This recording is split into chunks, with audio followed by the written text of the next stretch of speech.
Recording in progress.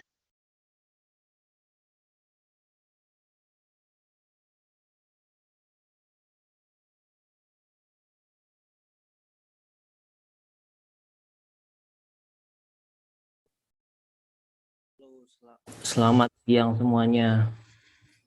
Siang, Pak. Siang, Pak. Siang, Pak. Oke, mungkin bisa dinyalakan dulu kameranya ya sebelum kita mulai.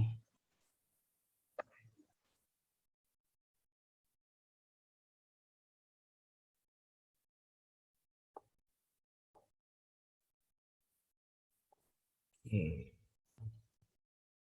Mana yang lain nih?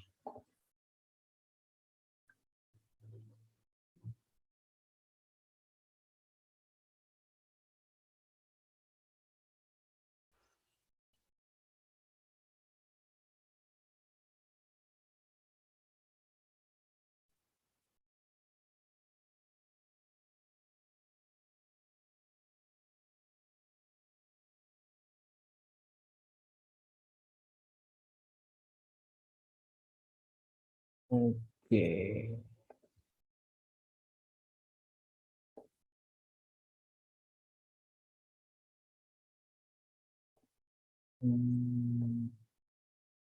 Oke, ya kita sudah masuk ke pertemuan ke-7 ya hari ini ya. Di pertemuan terakhir sebelum UTS. Tugasnya kemarin gimana? Yang itu cloning aplikasi bisa buatnya? Saya baru mau ngecek nih nanti sebentar. Ada yang kendala bingung, nggak? Yang bingung, kenapa kendalanya? Aku bingung bikin eh, yang di plan itu dia ada kayak tabs-nya jadi kecil gitu kan. Terus aku kan pakai segmen. Nah, aku nggak tahu cara ganti segmennya biar bisa jadi kecil. Gimana Oh, tuh? coba ya kita lihat dulu. Tugas 1.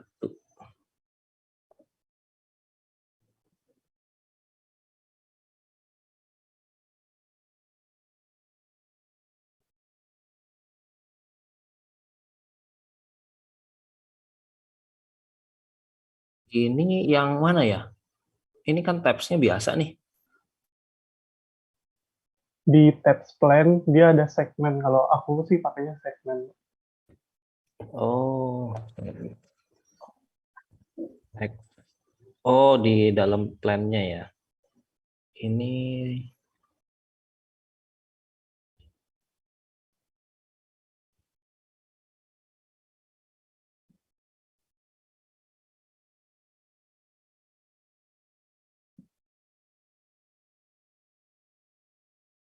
oh iya ini ada segmen button. Ya bisa di styling, pakai styling custom style kan bisa juga. Bisa Nah, ya dibuat. itunya yang bingung kemarin. Oh, Karena oke. kalau dikecilin dia malah jadi aneh gitu. Oke, yang lain bisa dibuat semirip aplikasinya. Ada yang bisa nggak? Bisa. Apanya? Ah, iya. Oh, scroll barnya kelihatan. Oke, nanti coba saya review dulu deh, saya lihat-lihat dulu. Oke, ya udah. Tapi overall masih bisa lah ya dibuat ya. Nanti jadi coba saya catat dulu ya.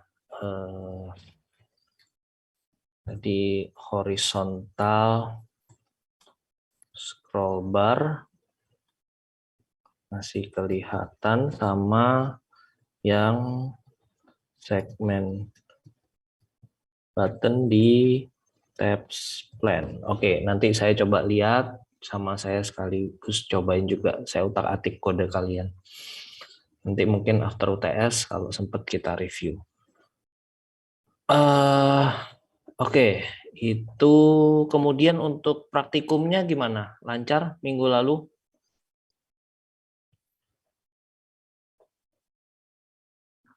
lancar aja ya.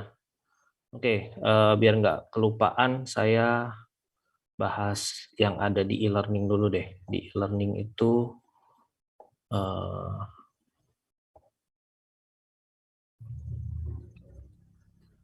oke ya, yang pertama adalah daftar kelompok nih. Ternyata masih banyak nih yang belum daftar kelompok ya. Tolong didaftarin kelompoknya ya.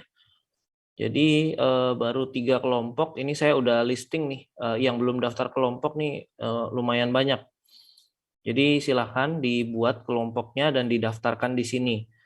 Karena saya daftar kelompok yang sudah mendaftar itu saya buat ininya. Mana nih partisipan.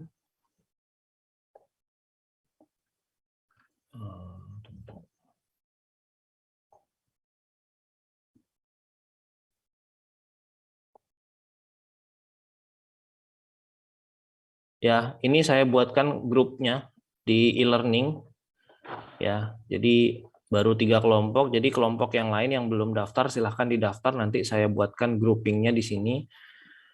Karena kalian kan akan membuat project akhir ya. Nah, step pertama adalah membuat proposal. Proposal akan dikumpulkan di minggu pertemuan ke-8. Nah, pertemuan ke-8 ini kalian mengumpulkannya secara berkelompok ya. Jadi di sini saya set grup. Jadi kalau salah satu anggotanya mengumpulkan, maka anggota yang lain akan bisa melihat apa yang di-upload gitu ya. Kalau ada perubahan yang di-upload juga, nanti semua anggota kelompok yang lain bisa tahu juga ya. Jadi kalian harus punya kelompok untuk bisa submit tugas ini. Gitu ya. Jadi ini di sini ada kriteria penilaian proposalnya, jadi saya sudah siapkan ini template-nya, jadi kalian ikuti template-nya ya. Jadi template-nya itu ya ada latar belakang, kemudian coba kita buka dulu deh.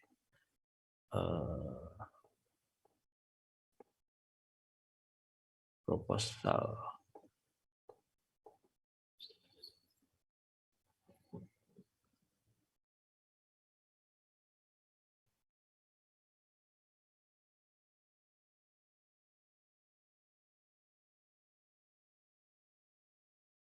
Oke ya, ini ada nama kelompok, judul aplikasinya.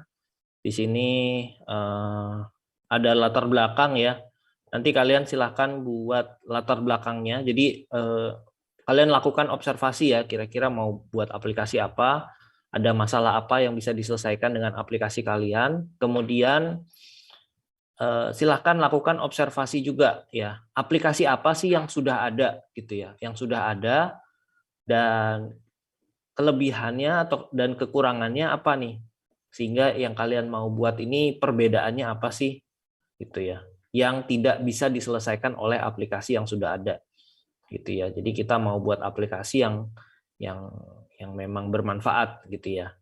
Ya silahkan dibuat rumusan masalahnya, batasan masalahnya, ini seperti kalian sambil latihan ya bikin skripsi gitu ya.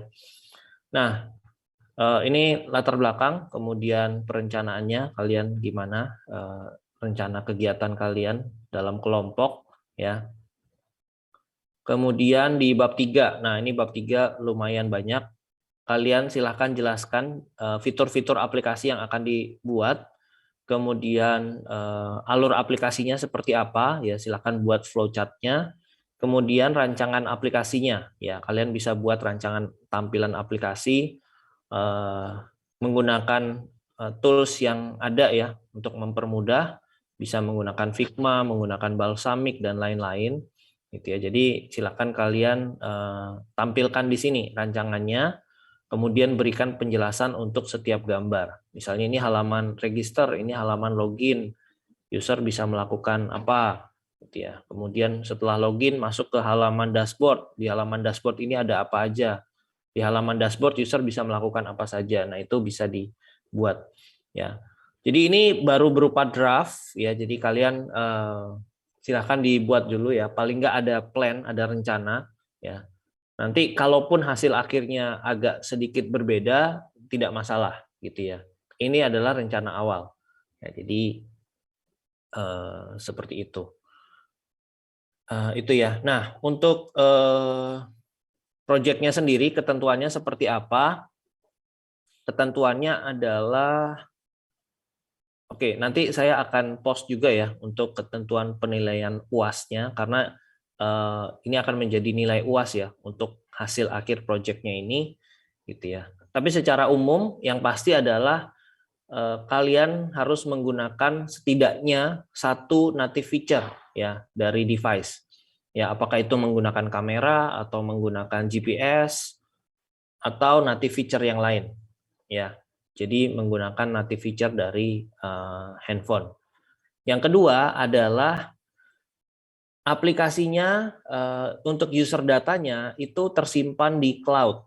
Ya, tersimpan di cloud. Jadi bisa menggunakan web service, apakah menggunakan API-nya Firebase atau membuat API sendiri pakai PHP MySQL, atau ada fitur backup ya. Ada fitur backup, misalnya kalau kalian pakai WhatsApp itu kan ada fitur backup ya. Jadi bisa di backup ke Google gitu ya, ke Google Drive. Nanti kalau pindah device, ganti handphone gitu, WhatsApp-nya tinggal restore aja datanya, ya bisa seperti itu. Jadi intinya adalah aplikasi yang dibuat kalau usernya ganti handphone, nggak perlu repot untuk backup data secara manual, semuanya via cloud. Ya, itu dua kriteria utamanya. Ya, nanti detailnya akan saya post juga di e-learning, masih saya diskusikan dengan tim dosen yang lain. Jadi sementara itu dulu, gitu ya. Oke, sampai sini ada pertanyaan nggak ya?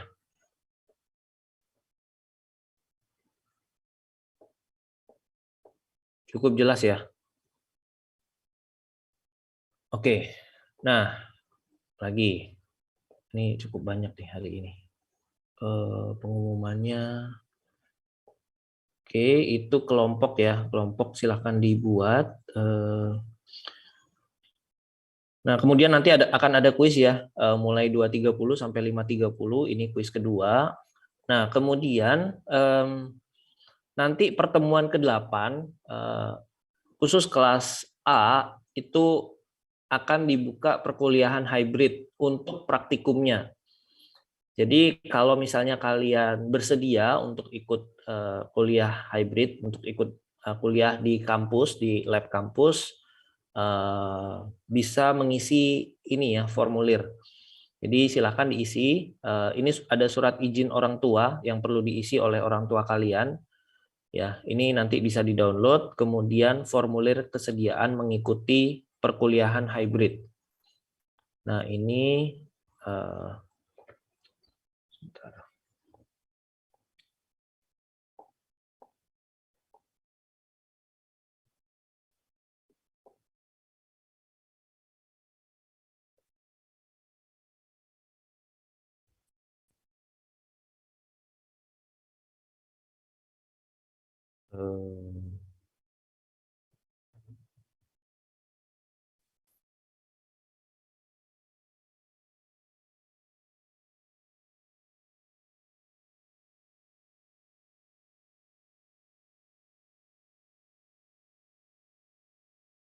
Ya, nanti tampilannya ini formnya seperti ini ya.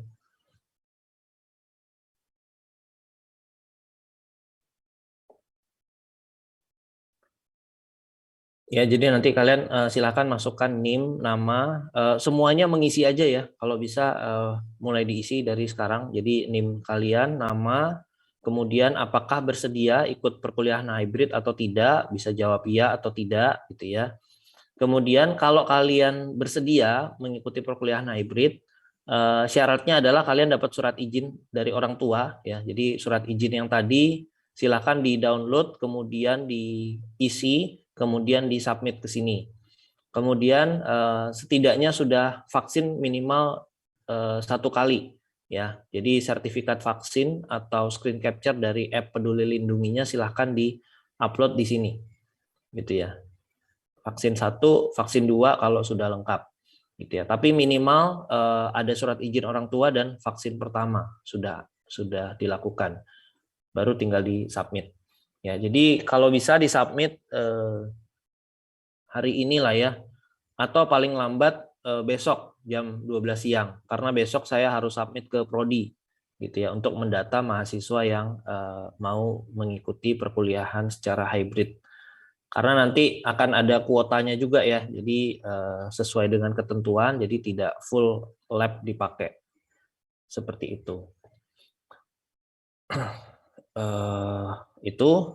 Kemudian UTS diperhatikan ya, UTS itu sifatnya individu semua ya, baik yang teori ataupun yang praktikum, jadi pastikan juga jawabannya tidak salah upload, karena yang dinilai hanya yang dari e-learning. Dan juga perhatikan waktunya, kalian punya waktu cukup banyak di sini, nih ya.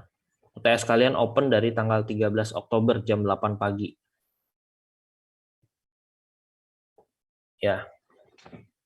Oh, ini available-nya soalnya bisa dibuka dari jam 7 pagi berarti nih. Dari jam 7 pagi kalian bisa mulai baca soalnya dan mengerjakan, upload-nya batasnya sampai jam 10 pagi ya, jangan sampai terlambat. Oke, itu aja. Oke, kemudian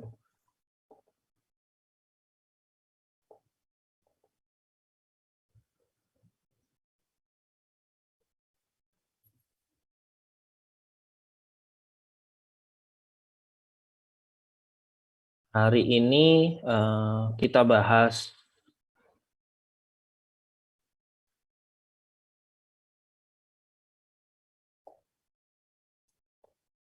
ini ya, ionic react component dan juga konteks gitu ya.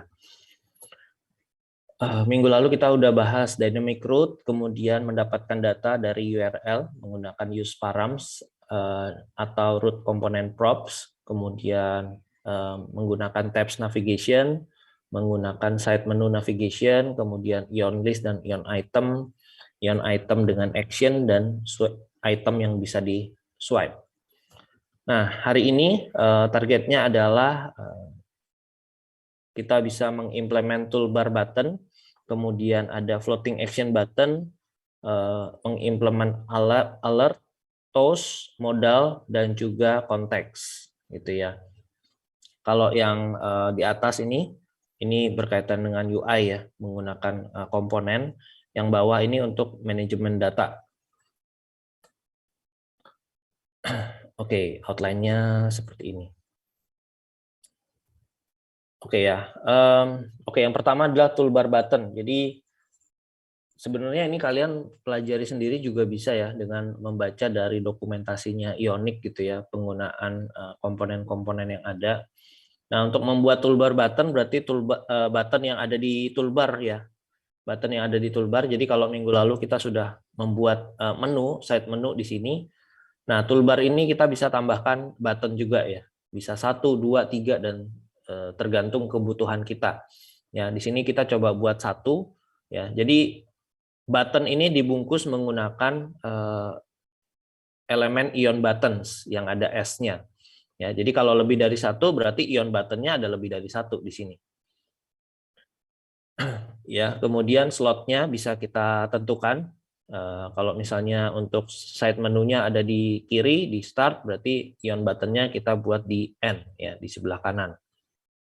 Gitu ya, sesimpel ini sih ya, sesimpel ini. Ada ion button, kemudian ion buttonnya bisa diisi teks, label, atau bisa diisi juga menggunakan icon. Di sini contohnya menggunakan icon ya, seperti ini. Ya gampang, cuma 1 slide. Nah selain ini, selain button di toolbar, kita juga bisa menggunakan floating action button ya.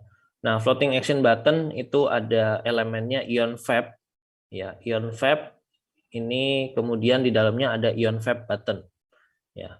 Kemudian di dalamnya kita bisa tambahkan icon atau kombinasi antara icon dan tulisan atau tulisan ya, bisa gitu ya. Kalau kalian lihat aplikasi Gmail, kita kemarin acuannya dari aplikasi Gmail kan. Kalau di aplikasi Gmail di handphone saya itu komposnya itu gabungan antara icon dan teks.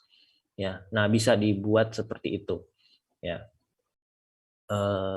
seperti itu ya. Jadi di sini contohnya adalah menggunakan icon saja. Ya, nah ion fab ini untuk posisinya ada 3 ya, ada 3 atribut yang perlu di set gitu ya, yaitu horizontal dan vertikal untuk posisinya. Ya, di sini horizontal itu berarti kiri ke kanan, kalau di N berarti di kanan ya, di N. Kemudian vertikalnya top atau bottom gitu ya, di bawah. Nah, ini kita set N dan bottom, berarti di pojok kanan bawah. Nah, kemudian ada slot di sini. Nah, kalau slot ini tidak di set ya, slot fix ini tidak di set, maka kalau kontennya atau listnya ini ada banyak dan di scroll, maka ion fab buttonnya ini akan ikut scroll gitu ya. Nah, supaya tidak seperti itu, kita harus tambahkan slot fix. Ya, jadi kalau kontennya banyak, kita scroll, floating action buttonnya tetap ada di pojok kanan bawah, nggak ikut ke scroll. Ya, seperti itu. Nah, kemudian, nah biasanya floating action button itu kan adanya di Android ya. Jadi kalau kita mau membedakan tampilan antara yang di Android dan selain di Android, misalnya kita bisa menggunakan ini method is platform ya, function is platform seperti ini untuk mengecek apakah platformnya ada di Android atau bukan di Android. Ya, selain Android sebenarnya yang lain juga ada ya, misalnya desktop dan lain-lain bisa kita cek gitu ya. Tapi di sini kita buat simple aja, misalnya Android atau bukan Android gitu ya. Di sini ada tanda serunya berarti bukan Android ya. Jadi sehingga tampilannya adalah oke, kalau misalnya di Android yang tampil adalah floating action button untuk tambah ini misalnya add friend gitu ya, tambah teman gitu ya. Nih, pakai floating action button. Tapi kalau selain dari Android misalnya di iPhone pakainya ion buttons di toolbar seperti ini. Ya, kita bisa buat seperti itu. Ya, nanti jadinya seperti ini.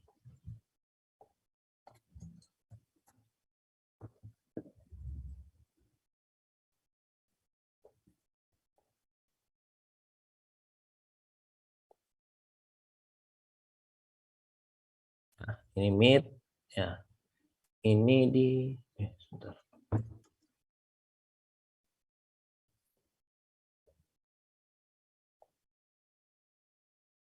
Ya. Nah, ini menggunakan floating action button. Kalau misalnya diganti di iPhone,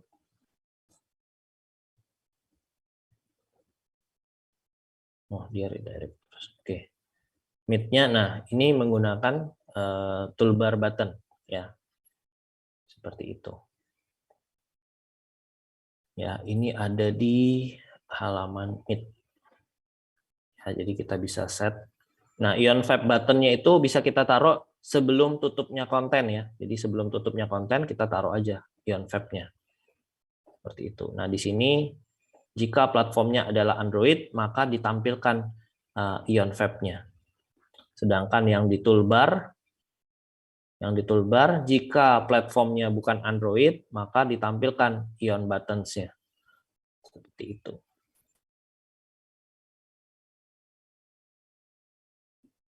Oke.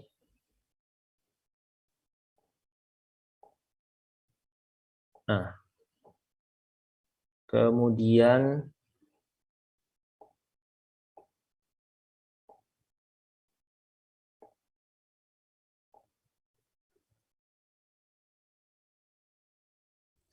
kemudian untuk alert dan toast ya. Untuk alert dan toast ini contohnya sih. Ini alert, toast ini ya yang seperti ini ya. Kalau toast bisa kita posisikan ya. Posisinya mau di tengah, mau di atas, mau di bawah, bisa kita set. Oke, kita mulai dari alert dulu ya. Nah, sama ini kita bisa lihat dari dokumentasinya Ionic ya. Ionic Framework.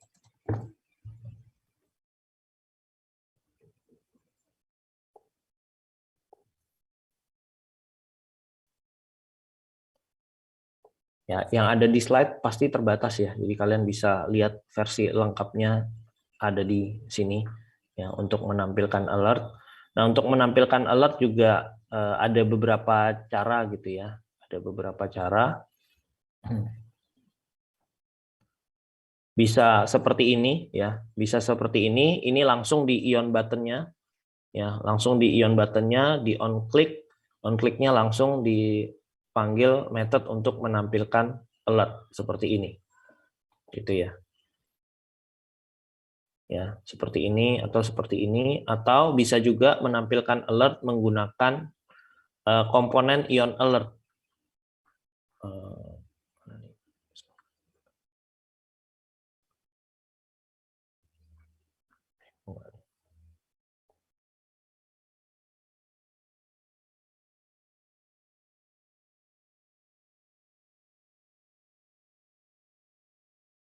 Nah, ini menggunakan ion alert komponen. Ya, di sini kita punya ion buttonnya, kemudian ada ion alertnya. Ya.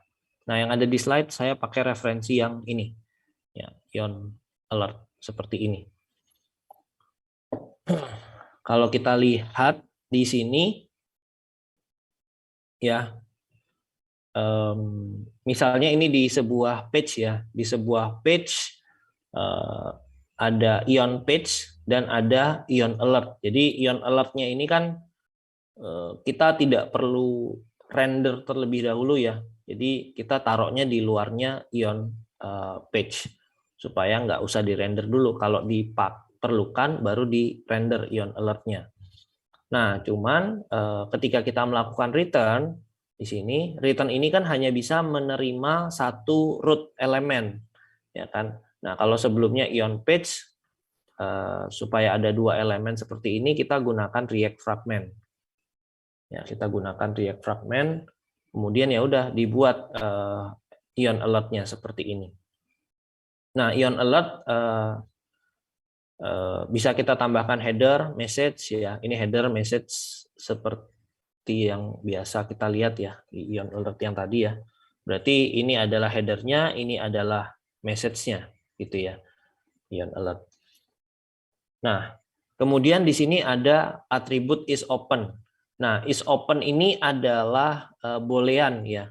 Jadi variabel boolean yang menentukan apakah alertnya ini tampil atau tidak. Kalau is open-nya nilainya true, maka alertnya akan tampil. Tapi kalau nilainya false, maka alertnya tidak tampil. Gitu ya. Seperti itu. Kemudian ada buttons, buttons-nya bisa kita set mau buttonnya berapapun bisa gitu ya. Di sini contohnya hanya ada dua button, yaitu no dan yes misalnya. Ya. Nah, oke. Ini adalah ion alertnya. Gimana sekarang kalau kita mau menampilkan gitu ya. Nah, kalau kita mau menampilkan, di sini kita punya ion button ya. Ion button, kalau diklik maka alertnya tampil. Ya, ini contoh sederhana sekali ya. Nah, di sini on click-nya ada show alert gitu ya. Show alert berarti kita punya function show alert di atasnya. Di sini kita punya show alert. Nah, show alert-nya ini tugasnya adalah sesimpel mengganti nilai dari variabel show warning ini menjadi true. Ya. Show warning-nya diganti nilainya menjadi true. Gitu ya. Jadi nah di sini ada set show warning. Nah, ini kita menggunakan use state. Ya, kita udah pernah bahas use state. Jadi di sini ada nama variabelnya show warning dan juga nama functionnya set show warning. Gitu ya. Nah, di sini di set show warning-nya menjadi true. Ya udah, sesimpel itu. Gitu ya. Sehingga ketika diklik maka alertnya tampil. Gitu ya. Nah, ketika tampil di sini ada dua pilihan button, no dan yes. No-nya kalau diklik maka handlernya adalah mengubah show warning-nya menjadi false. Kemudian kalau dia klik yes, ya sama aja sih. Dia cuman kasih console log gitu ya, console log sama show warning-nya di set false juga supaya alertnya tertutup gitu ya. Karena kalau show warning-nya masih true, ya alertnya akan tampil terus. Ya, jadi kalau kita mau tutup, show warning-nya harus kita ganti menjadi false. Oke.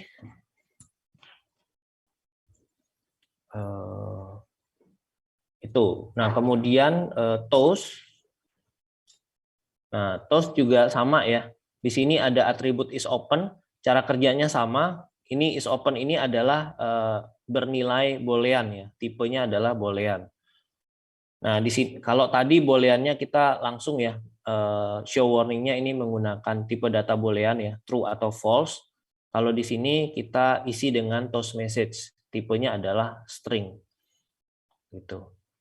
Ya, di sini kita punya use state toast message, nilai di awalnya adalah kosong ya, string kosong gitu ya. Nah, di ion toast-nya ini di convert menjadi boolean ya, menggunakan tanda seru 2 kali.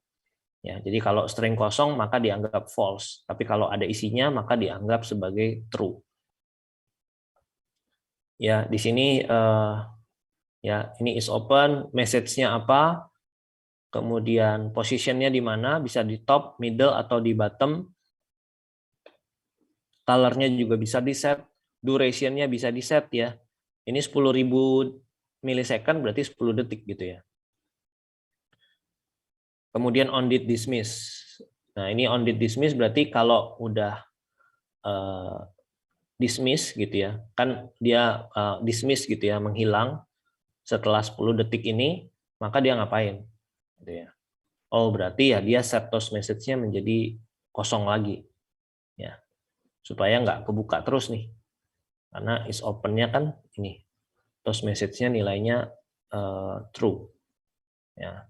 Nah, di sini ada button biasa, kalau diklik maka show toast, yang dilakukan adalah ya sesimpel mengeset toast message-nya supaya ada isinya.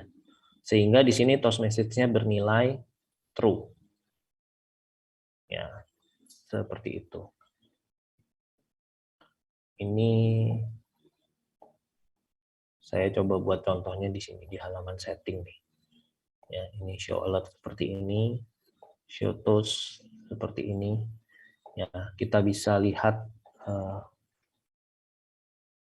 ion toast, properti yang bisa di set ya, macam-macam ya. Ada animated, buttons. Jadi toast-nya juga bisa memiliki button ternyata. Gitu ya. Kemudian kita bisa set color, bisa set CSS class, duration, ada enter animation, ada header-nya. Kalau kita mau ada header-nya, bisa ditambahkan header gitu ya. Jadi misalnya settings.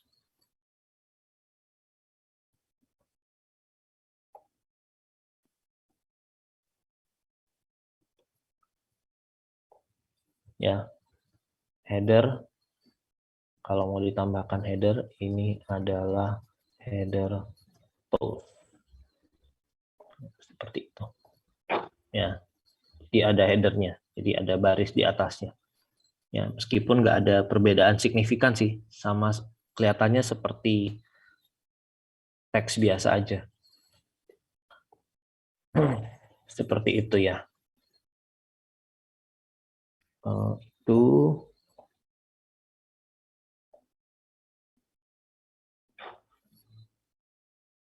ya, ini kalau kita mau tambahkan buttons juga bisa ya.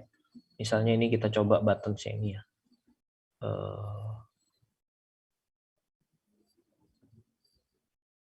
Ini. Kalau ditambahkan buttons, nah ini buttonsnya console log aja.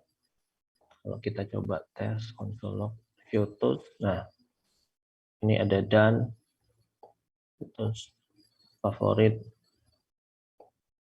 ya. Jadi ada buttonnya seperti ini. Ya, jadi silahkan nanti dieksplor ini dokumentasinya dan disesuaikan dengan kebutuhan aplikasi kalian. Ya.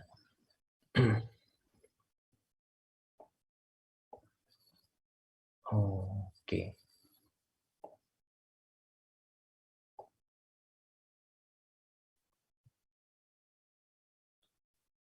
Nah, kemudian modal modal seperti ini ya, sama ya. Ada is open-nya juga, is open-nya bernilai tipenya adalah boolean di sini ya.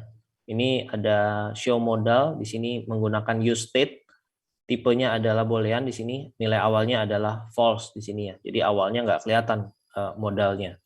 Nah, sebuah modal itu hampir mirip dengan sebuah page ya. Jadi bisa memiliki header dan konten juga. Ya, kalau kita punya page kan ada header dan kontennya, modal juga bisa memiliki header dan konten. Ya, kalau di aplikasi mobile maka ya dia tampilnya full screen ya. Tapi kalau di web dia tampilnya ya dalam bentuk modal. Coba ya kita tes ya. Ini di sini kita punya modal. Oh, full juga. Sebentar.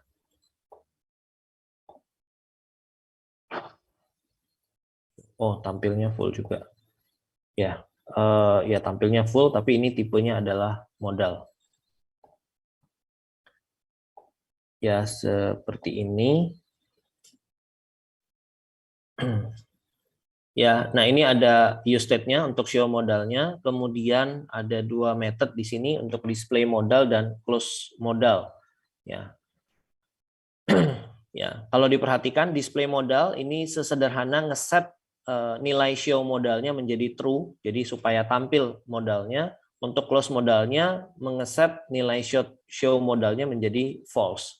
Ya, jadi kita hanya main-main di nilai is open-nya untuk menampilkan atau menutup modalnya, baik itu modal, alert dan juga toast ya. Seperti itu. Nah, ini kontennya. Di sini ada sebuah button, kalau on click ya dia display modal yang tadi. Kemudian di modalnya sendiri supaya modalnya bisa ditutup, kita tambahkan button ya, button untuk close modal. Ya, di sini. Ya, ini close modal seperti ini. Atau bisa juga kalian buat tombol di toolbarnya ya, tombol silang misalnya gitu ya. Jadi kalau di close, kalau diklik maka akan close modalnya. Bisa dibuat seperti itu juga. Seperti itu. Ya, jadi nanti silahkan dicoba-coba. Oke. Itu. Ya, nanti di praktikumnya sih kalian akan explore untuk yang mid-nya ini ya. Jadi di sini kalian bisa delete, kalau sure ya yes atau no ya, delete friend, muncul toast-nya gitu ya. Kemudian kalau edit nanti muncul modal untuk mengedit teman gitu ya. Seperti itu.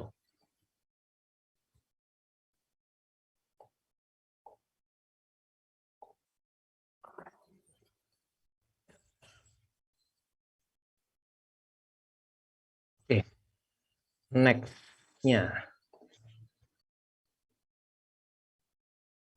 Nah, berikutnya adalah konteks gitu ya. Nah, ini konteks adalah untuk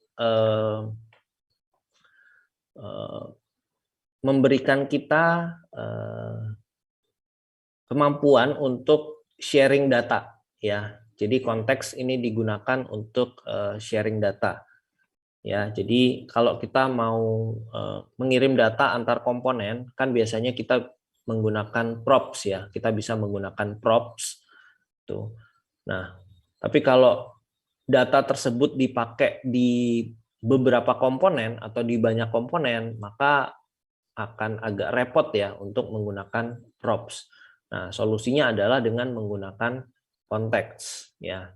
Jadi konteks ini memang didesain untuk share data ya. Jadi bisa dianggap sebagai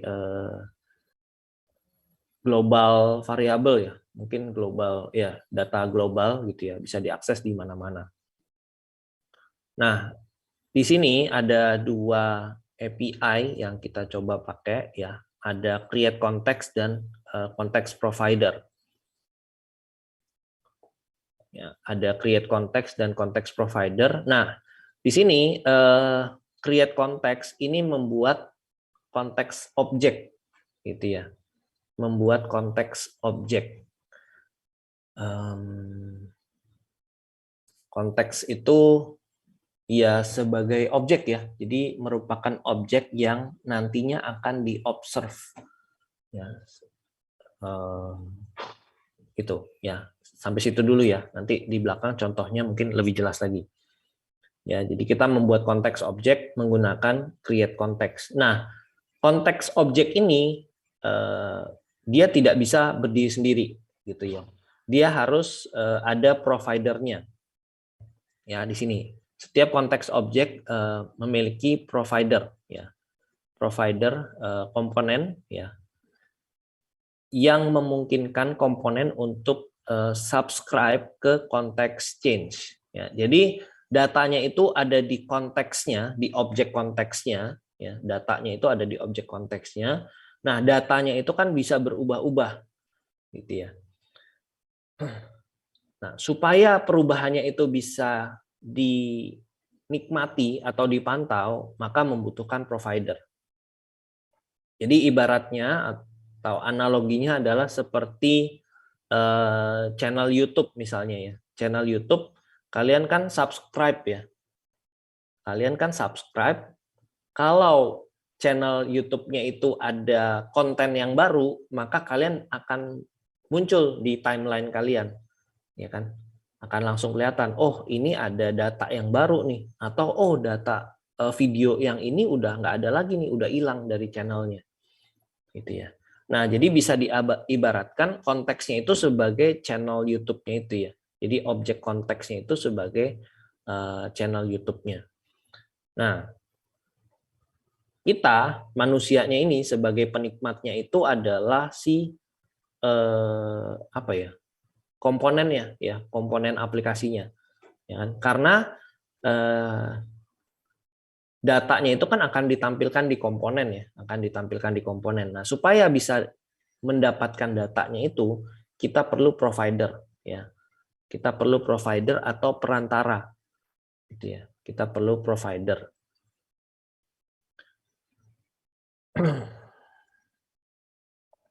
Ya, provider komponen ini menerima value prop ya yang akan dikirimkan di pass ke consuming komponen yang akan menggunakan si konteksnya ini, ya, yang merupakan turunan dari provider, ya. Nah, satu provider bisa di-connect dengan banyak consumer, ya, yang ini komponennya, gitu ya. Nah, provider bisa di-nested ya untuk mengoverride values di dalam tree. Oke, maksudnya gimana? Kita coba lihat ya. Oke, jadi ada dua ya, ada konteks sama provider ya. Jadi diingat ada dua, yaitu ada konteks sama ada provider. Nah, yang pertama adalah konteks. Nah, di sini kalau kita buat konteks, konteks itu semacam template-nya ya. Jadi konteks itu adalah di sini kalau di kodenya ini kita jadi membuat semacam template-nya. Data yang mau disimpan itu apa aja? Ya, seperti apa sih datanya? Ya. Nah, di sini kan ada keywordnya adalah create context ya. React.createContext. Nah, di sini kita lihat dari sini dulu nih. Jadi kita buat sebuah konteks ya, dikasih nama friends context di sini. Dikasih nama friends context di sini. Ini sama dengan react.createContext. Oke, berarti ini buat konteks nih, create context, bikin konteks objek. Ya kan? Nah, bikin konteks objek, ini tipenya adalah konteks di sini. Oh, ternyata konteks ini kita lihat lagi di atasnya itu ada interface konteks. Gitu ya. Ada interface konteks, isinya adalah ini ada friends. Oh, berarti konteksnya ini berisi data teman ya, data teman dalam bentuk array gitu ya. Data teman dalam bentuk array, kemudian juga memiliki beberapa method. Ada add friend, ada update friend, ada delete friend. Ya. Nah, friend ini adalah sebuah tipe. Kita lihat lagi, ternyata tipenya itu adalah sebuah objek yang memiliki ID, nama, dan foto. Ya, jadi ini penulisan yang dipecah sebenarnya. Kalau kita lihat aslinya. Nah, sebagai gambaran, ini hasilnya seperti ini ya nanti ya. Nanti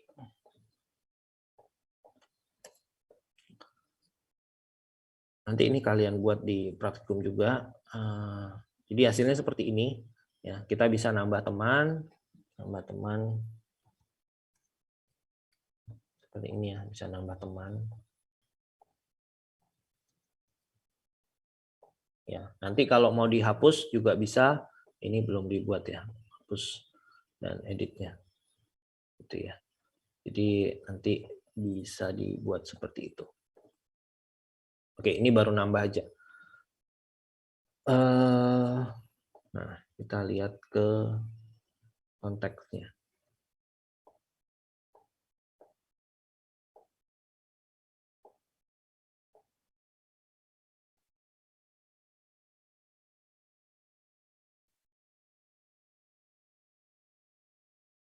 Oke, berarti awalnya kita buat seperti ini ya.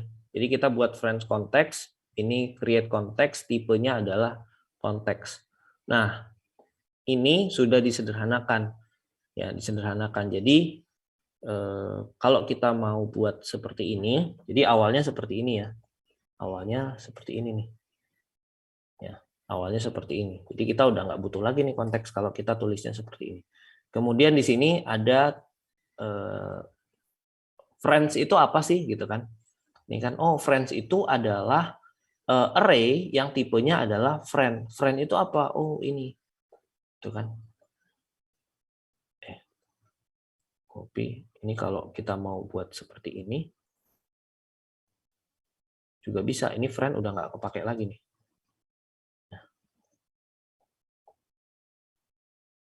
Ya, jadi kita buat friends context.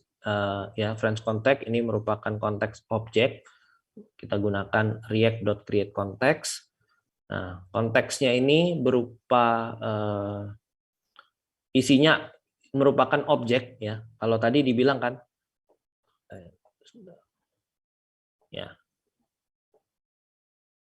ini membuat konteks objek ya, membuat konteks objek. Ya, perhatikan membuat konteks objek. Oke, berarti ini membuat konteks objek. Ini adalah konteks objek yang dibuat ya, dari sini sampai sini. Ya. Dari sini sampai sini. Ini adalah konteks objek yang dibuat. Jadi objeknya itu memiliki properti ya, namanya objek ya, memiliki properti yaitu friends gitu ya. Friends ini apa? Friends ini merupakan array. Array dari objek yang memiliki ID, name, dan foto. Gitu ya. Nah, selain ini, objek ini juga memiliki method add friend, update friend, dan delete friend. Gitu ya. Nah, kemudian memiliki default value-nya seperti ini. Gitu. Ya, ini adalah panjangnya gitu ya. Kalau kita mau persingkat ya seperti tadi. Ya, jadi konteksnya kita pisah di sini, konteks. Kemudian ini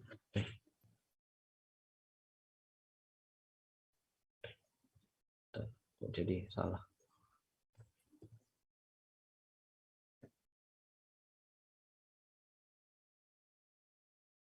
Sebentar. Ini adalah konteks seperti ini ya. Friends. Oh iya nih. Seperti ini.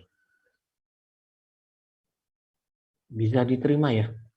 Kalian kira-kira nangkep ya? Nah, ini konteks ini masih kosong ya. Jadi konteksnya ini masih kosong. Jadi kita baru buat objeknya aja, tapi masih kosong. Nah, supaya bisa dipakai, kita perlu buat konteks provider. Ya, jadi di sini dibuat folder data nih untuk konteksnya. Jadi ada konteksnya sama ada konteks providernya. Itu ya. Nah, kita coba lihat dari slide dulu deh yang udah disederhanakan. Nah, di sini kita buat friends context provider. Ini tipenya adalah react.fc functional component. Ini mereturn friends context. Jadi friends context-nya ini dari yang ini ya. Ini friends context kan di export default, jadi bisa diakses di sini. Jadi friends context dot provider. Ya. Jadi ini menjadi semacam sebuah komponen ya, friends context provider yang mereturn ini isinya, friends context provider. Dengan value-nya friends, add friend, update friend, dan delete friend. Ya. Kemudian ada props children-nya, berarti data-datanya ini. Gitu. Oke. Nah, kemudian friends context provider ini menggunakan state ya. Ini menggunakan state, use state, tipenya adalah friend, awalnya adalah kosong nilainya. Jadi awalnya kosong. Berarti kalau awalnya kosong, di halaman meet-nya itu berarti list temannya awalnya kosong. Ya. Kalau kita mau tambahkan data awal, berarti kita tambahkan di sini, di initial value dari use state-nya ini. Gitu ya. Jadi contohnya di sini, ini use state ya. Initial state-nya di sini, oke, ada satu teman, namanya adalah Jontor. Gitu. Sehingga ini kalau di run, ini kalau di meet-nya, kalau di run pertama kali, nah ada datanya, ini cuma satu. Gitu. Dari itu ya. Nah ini initial state-nya. Nah, kemudian konteksnya ini kan udah dibuat ya, ada 3 method di sini. Ada add friend, ada update friend, sama ada delete friend. Ya, ini sesuai dengan kebutuhan kita aja ya. Di sini kalau kita cuma butuhnya satu, ini kebetulan yang udah dibuat adalah yang add friend-nya aja. Ya, baru yang add friend-nya. Jadi, oke, add friend ini untuk menambah teman. Gitu ya. Nah, berarti di konteks providernya, ya, di konteks providernya, ketika di return di sini, maka ada method ini juga, ya. Jadi ini sama ya, friends, add friend, update friend, delete friend. Sama dengan yang di sini, friends, add friend, update friend, dan delete friend. Ini sesuai dengan yang di friends konteksnya. Nah, ini kan adalah objek ya. Jadi adalah objek. Berarti friends, ini friends juga seperti ini. Ya, jadi data friends ini dapat dari mana? Oh, data friends ini dapat dari sini. Ya, dari state-nya ini. Data friend-nya. Masuk ke dalam friends di konteksnya. Kemudian method add friend-nya ini dapat dari sini. Ya, nah update friend dan delete friend-nya ini masih kosong. Ya, ini function kosong belum dibuat. Jadi kita fokus di add friend-nya aja dulu. Nah, add friend-nya ini yang dilakukan adalah dia buat objek baru yang tipenya adalah friend. Ya kan? Dia buat objek baru yang tipenya adalah friend. Friend ini dapat dari mana? Dari sini. Ini kan udah diekspor ya, interface friend. Jadi sebuah objek yang memiliki ID, nama, dan foto. Ya, berarti buat friend baru. Jadi ID-nya, oke, ID-nya dapetin angka random aja, random to string. Name-nya dapat dari name yang di input ya. Oke, ini kan function ya. Ini function berarti ini nanti akan dipanggil. Gitu ya. Nanti akan dipanggil. Berarti ini name, berarti kalau function ini dipanggil, maka perlu disupply dengan nama dan foto. Gitu ya. Nama dan foto. Seperti itu. Nah, kemudian sudah buat objek barunya, yang dilakukan berikutnya adalah set friends. Nah, friends-nya ini kan adalah state ya. Nah, friends-nya awalnya adalah F1 jontor seperti ini, fotonya kosong. Nah, ketika di add friend, maka set friends-nya ini dipanggil ya. Nah, didapatkan current friends, jadi friends-nya yang ada sekarang gitu ya. Nah, itu di concat dengan new friend yang ada. Ya, karena dia ini kan add ya. Jadi tambah ditambah berarti di concat nih, di array-nya ini. Di array-nya ini. Ya, ini kan tipenya array ya. Jadi di concat ditambahkan temannya. Seperti itu.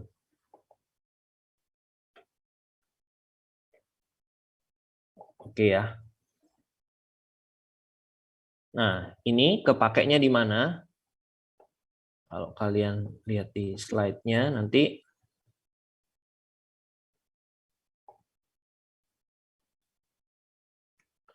nah, untuk dipakai, untuk digunakan, yang pertama adalah kita harus bungkus root yang mau menggunakan konteks provider ini. Ya. Jadi misalnya di sini untuk komponen meet ini dibungkus menggunakan friends context provider. Berarti semua yang ada di sini ini bisa mengakses friends context provider. Ya, kalau di luar daripada ini nggak bisa mengakses friends context providernya. Jadi friends context-nya nggak bisa diakses. Gitu. Ya. Oke, berarti kita mau akses friends context-nya ini di halaman meet. Nah, di meet-nya, di halaman meet.tsx-nya, kita buat konstan friend context di sini, friends ctx, ini menggunakan hooks use context, ya kan? Nah, isinya adalah friends context. Parameternya di sini. Ya. Nah, misalnya ada tombol save. Nah, ketika tombol save itu diklik, maka yang dilakukan adalah, nah ini menggunakan ref ya, mengambil data dari ion input gitu kan, mengambil data nama dari ion input. Kemudian kalau data namanya itu nggak kosong, maka dia memanggil fungsi add friend ini. Ya, memanggil fungsi add friend yang tadi. Ya, add friend-nya enter name.toString. Ya. Kemudian fotonya masih dikosongin aja, jadi dianggap kosong. Ya, selesai. Nah, ini karena menggunakan menggunakan modal, ini set is editing-nya di set false, jadi modalnya ketutup setelah proses tambah teman. Gitu ya. Nah, kalau kita lihat ini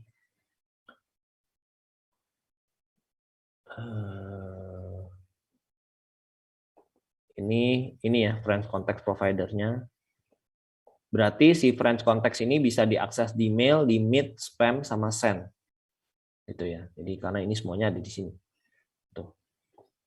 Nah, kemudian di meet-nya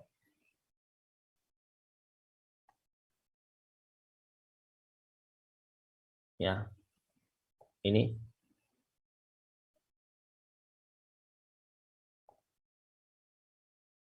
Ini ya, ini name ref-nya ini berasal dari ini menggunakan useref HTML ion input. Ya, di sini kan ada ion input, ini nama ref. Jadi mengambil data dari ion input ini, ambil data dari ion input, kemudian ya udah dijalankan add friend. Add friend membutuhkan dua parameter, yaitu nama dan fotonya. Gitu aja. Ya, add friend-nya itu dari mana? Dari sini. Ya, ini. Add friend. Ya. Nah, ini sengaja saya bedakan ya. Di sini ada add friend 1, update friend 1, delete friend 1 gitu ya. Jadi maksudnya adalah add friend ini method yang dijalankan adalah si add friend 1 ini. Gitu ya. Jadi sebenarnya kalau misalnya mau disamakan bisa aja seperti ini. Add friend ini isinya adalah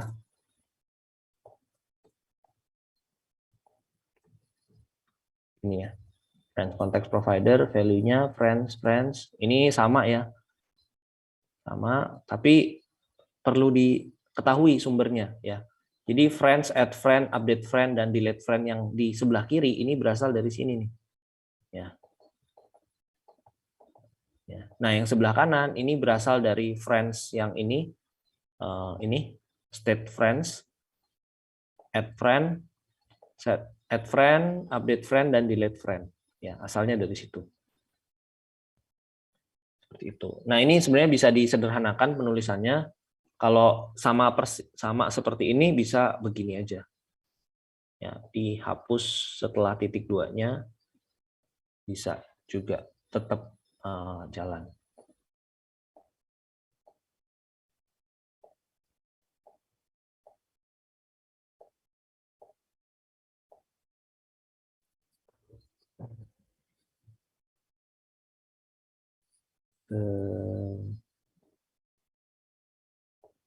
Seperti itu ya.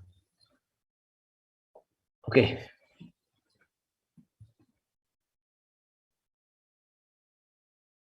Gimana?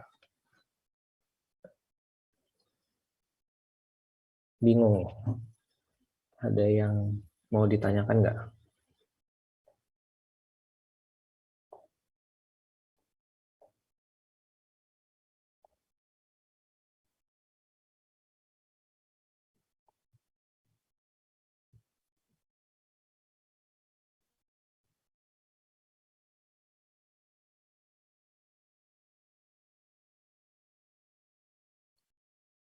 Oke, ya mungkin itu aja ya. Jadi nanti silahkan dicoba di praktikumnya. Praktikumnya sih udah dibuat step by step-nya, jadi kalian bisa ngikutin. Paling nanti ada challenge-nya, kalian coba buat untuk edit sama delete friend-nya misalnya.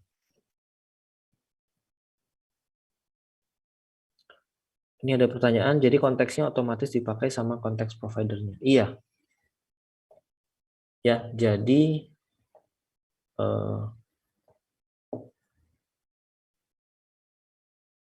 ini satu paket ya.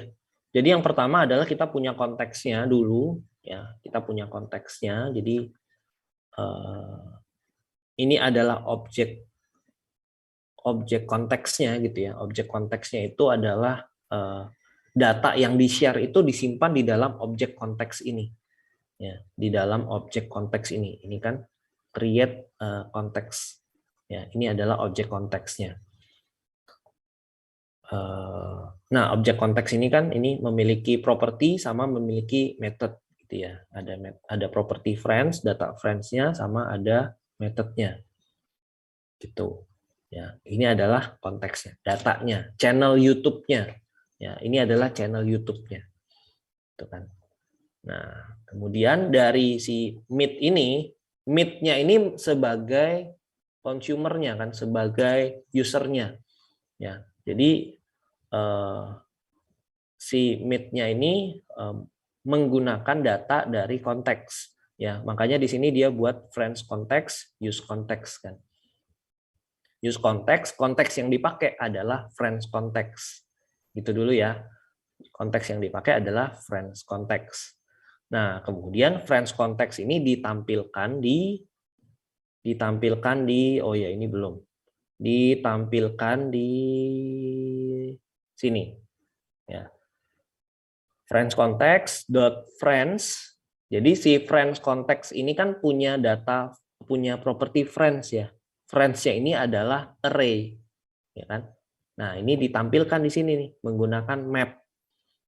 Nah, kalau sebelumnya adalah dari data array biasa ya di mapping. Nah, kali ini array-nya itu berasal dari konteks. Gitu ya. Berasal dari friends konteks. Nah, tapi friends konteks ini mesti ditemenin sama konteks provider. Ya. Nah, di konteks provider ini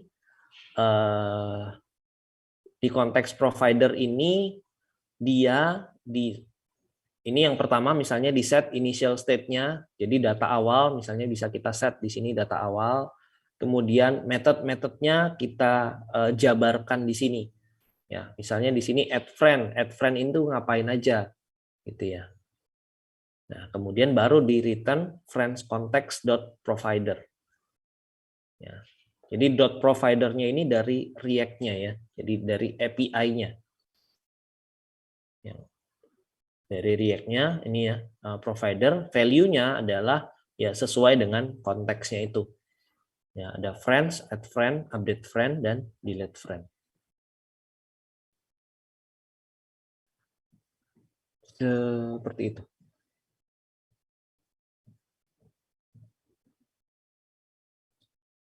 Nggak perlu kita sebut manual. Maksudnya gimana ya, Den?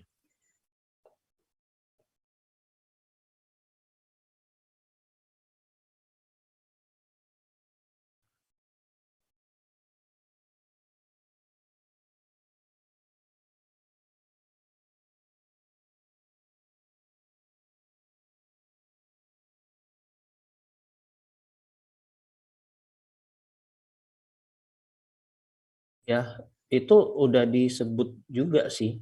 Ini kan di konteks providernya ini disebut nih. Yang dipakai adalah friends context. Ya, friends context dari mana? Di sini. Friends context dari friend context. Nah, dari sini. Ya, jadi nggak otomatis gitu ya, tapi disebutkan di sini friends context the provider. Ya, ini friends context bisa dipakai karena di sini sudah diekspor default friends context. Begitu.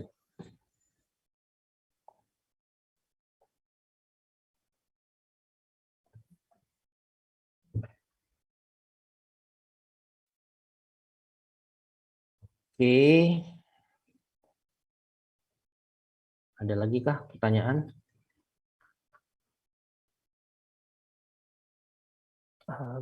Nanya Pak tadi Pak, yang tentang project akhir tadi Pak, Bapak ada sempat bilang storage-nya tuh di cloud tadi tuh Pak ya.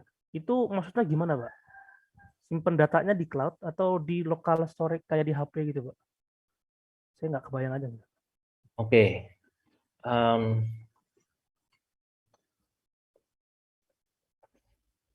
Oke, secara umum gini, ada 3 pilihan ya. Saya kasih contoh 3 pilihan. Pilihan pertama, ya, misalnya kalian bikin aplikasi notes gitu ya, misalnya ya, bikin aplikasi notes, nyatet gitu ya, bikin aplikasi catatan. Pilihan pertama adalah kalian buat aplikasinya, Ionic-nya, kemudian kalian buat API pakai PHP dan MySQL. Jadi notes-nya itu disimpan di MySQL misalnya, disimpan di MySQL. Berarti kalian buat API-nya. Tahu kan bikin API pakai PHP? Ngambil data dari API gitu Pak? Ya, jadi kalian buat dari misalnya nih ya. Jadi kalian kalau seperti ini kasusnya adalah kalian bikin 2 project sih sebenarnya. Yang satunya adalah bikin API pakai PHP MySQL misalnya. Jadi dari aplikasi Ionic-nya nembak URL post atau get gitu ya untuk nyimpen data di MySQL atau ngambil data dari MySQL. Itu contoh kasus pertama. Gitu ya. Bikin aplikasi notes misalnya. Yang kedua adalah bisa pakai Firebase misalnya. Bisa pakai Firebase, jadi data notes-nya itu disimpan di Firebase. Ya, disimpan di Firebase. Nah, Firebase itu sudah menyediakan tuh API-nya, tinggal dipakai aja. Ya, jadi tinggal dipakai, bisa kita pakai gitu ya. Nah, kalau 2 contoh kasus itu berarti datanya itu akan selalu sinkron, ya kan? Datanya akan selalu sinkron. Berarti setiap kali kita simpan notes, maka notes-nya akan langsung disinkron, di-save di MySQL atau di-save di Firebase. Ya, selalu sinkron tuh. Nah, pilihan ketiga adalah datanya disimpannya di lokal. Datanya disimpan di lokal, tapi misalnya setiap hari gitu ya, dilakukan backup ke cloud, ke Google Drive misalnya. atau bisa juga ke Dropbox misalnya. Atau ada tombol untuk backup-nya. Jadi kalau diklik backup, maka dia akan synchronize data-data dari lokal handphone itu akan dikirim ke Google Drive atau ke Dropbox. Nah, kemudian kalau kita pindah aplikasi, kita bisa restore datanya. Ya, gitu. Itu contoh kasus yang ketiga. Nah, intinya adalah ketika user install aplikasi dan ada datanya, data user di situ, usernya nggak perlu repot-repot backup manual pakai kabel data gitu. Kalau ganti handphone, ya udah datanya tinggal ditarik dari cloud aja. Begitu.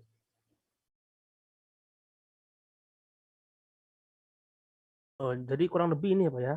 Fokusnya tuh kita menyimpan data pelanggan gitu Pak secara cloud. Jadi kita bisa narik datanya kapanpun dan dimanapun gitu Pak ya. Iya, Oh, oke oke. Ya. Makasih Pak. iya.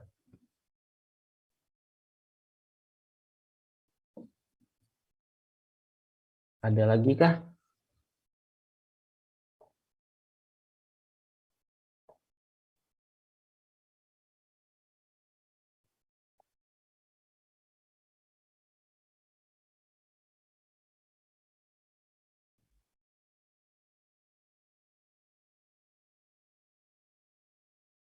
Oke. Ya, oke ya. Ya, mudah-mudahan sih cukup jelas ya. Nanti silakan dicoba juga di praktikumnya, modulnya juga udah dibuat step by step-nya sih, gitu ya. Dan kalau nggak salah, kalian soal UTS untuk praktikum juga udah keluar ya. Jadi bisa sambil dilihat soal UTS praktikumnya. Nah, itu nanti menggunakan konteks juga ya untuk ada proses melakukan perubahan di data konteks gitu. Nanti ya sambil dicoba-coba juga. Itu. Pak, boleh nanya Pak soal tes teori? Iya, gimana Saya Felix? kayak ketinggalan deh tadi. Itu kalau teori soal kayak gimana ya Pak? Kan kerjanya cuma 3 jam ya. Soalnya konsep ya teori. Jadi soalnya konsep kalian eh, Nggak nggak code langsung ya Pak? nggak coding. Oh oke Pak. Kemungkinan ada sih coding cuma satu soal, itu pun pendek banget, nggak banyak gitu. Oh, oke. Selebihnya konsep.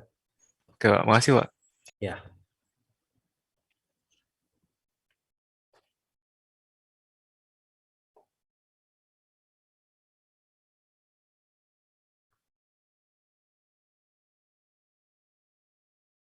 Oke ya. Ya mungkin boleh sambil dinyalakan nih kameranya. Udah di akhir sesi.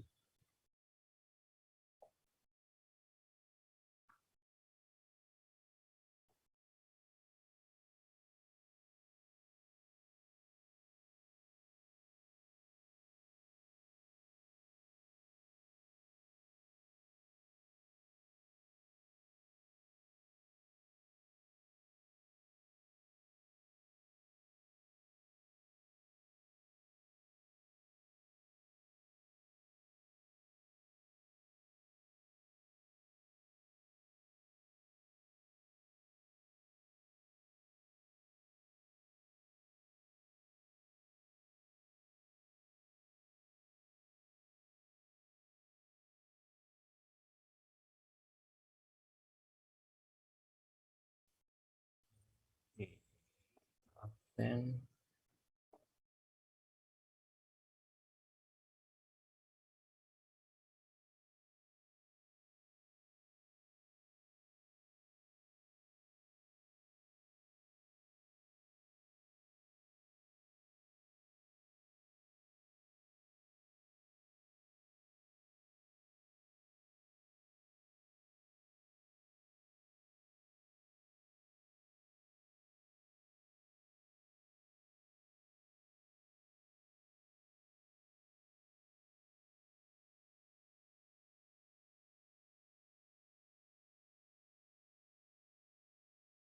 ini hadir semua ya.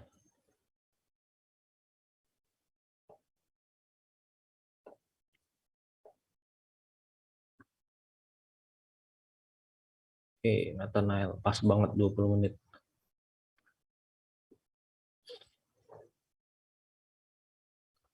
Oke, minta tolong Julius, bisa tolong divalidasi absennya.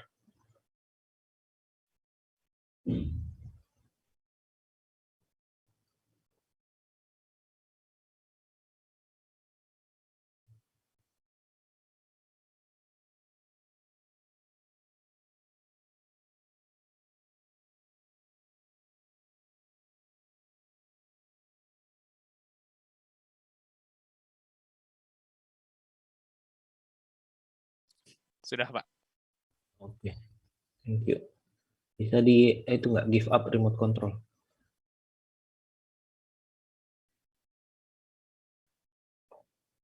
Oke.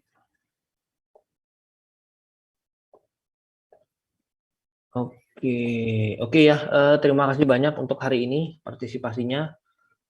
Saya mau ingetin lagi untuk Google Form-nya yang kesediaan kuliah hybrid itu tolong diisi ya sampai besok siang. Jadi kalau ada yang bersedia bisa diisi formulir kesediaan dari orang tuanya, formulir izinnya, sama sertifikat vaksinnya tolong dikirimkan atau dari screenshot di Peduli Lindungi. Itu aja untuk UTS. Jangan lupa ya diperiksa kembali setiap kali mau upload. Setelah upload dicek lagi apakah udah benar, udah sempurna uploadnya, dan dikerjakan sendiri-sendiri gitu ya. Oke, itu aja. Terima kasih banyak semuanya. Sampai ketemu lagi setelah UTS. Untuk kelompok jangan lupa ya, kalian harus bikin kelompok. Saya harap sih minggu ini udah ada kelompoknya ya. Jadi semuanya udah ada kelompok. Karena kalau enggak di ujung-ujung baru join kelompok, nanti ya waktunya juga terbatas nanti untuk bikin proposalnya. Oke, itu aja. Selamat sore semuanya. Terima kasih, Pak. Oke.